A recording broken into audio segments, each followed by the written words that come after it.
په یو کلی کې یو سړی اوسېده چې نوم یې سلمان و.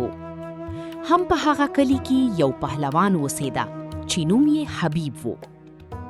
یو ورځ سلمان په کلی کې روان و چې ناڅاپه یې د کلی د خان لور ولیده. هغه ډیره ښایسته وه. سلمان په هغې مین شو او وی ویل: زه به مور ته وایم چې دا زما لپاره وغواړي. کله چې سلمان کور ته راغی، مور ته یې وویل: مورې، زما لپاره د خان لور وغواړه. بچیا، چیرته موږ او چیرته خان؟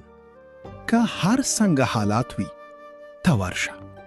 همداسې د سلمان مور د سلمان په خبره د خان کور ته لاړه.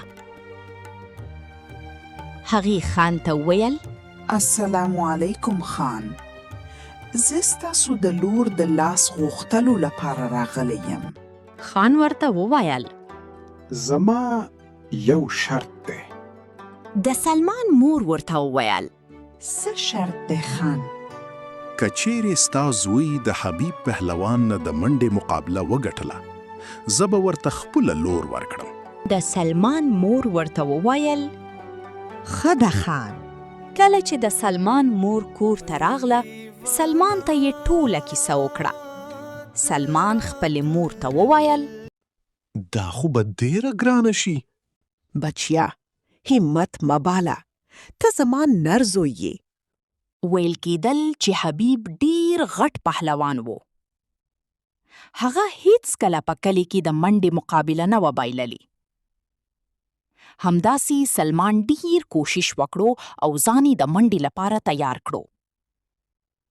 کله چې د مقابلې وخت راغی، سلمان او حبیب پهلوان د منډې لپاره یو بل ته مخامخ ودرېدل. کله چې منډه شروع شوه، سلمان د حبیب نه منډه وګټله. سلمان ډیر خوشحاله شو. کله چې سلمان کور ته راغی، ډیر زیات خوشحاله و. سلمان خپلې مور ته وویل: مورې، ما مقابله وکټله. مور یې ډیره خوشحاله شوه او ورته یې وویل: بچیا، اوس به زه د خان نه د خان د لور رشته وغواړم. کله چې بیا د سلمان مور د خان کور ته لاړه، خان ته یې وویل: خانه، ستاسو شرط خو پوره شو، اوس به د لور رشته راکوئ؟ خان ورته وویل: زما شرط پوره شو، بس ما تاسو ته خپله لور درکړه. بس همداسې د سلمان واده د خان له لور سره وشو او ټولو به خوشحاله زندگی تیروله.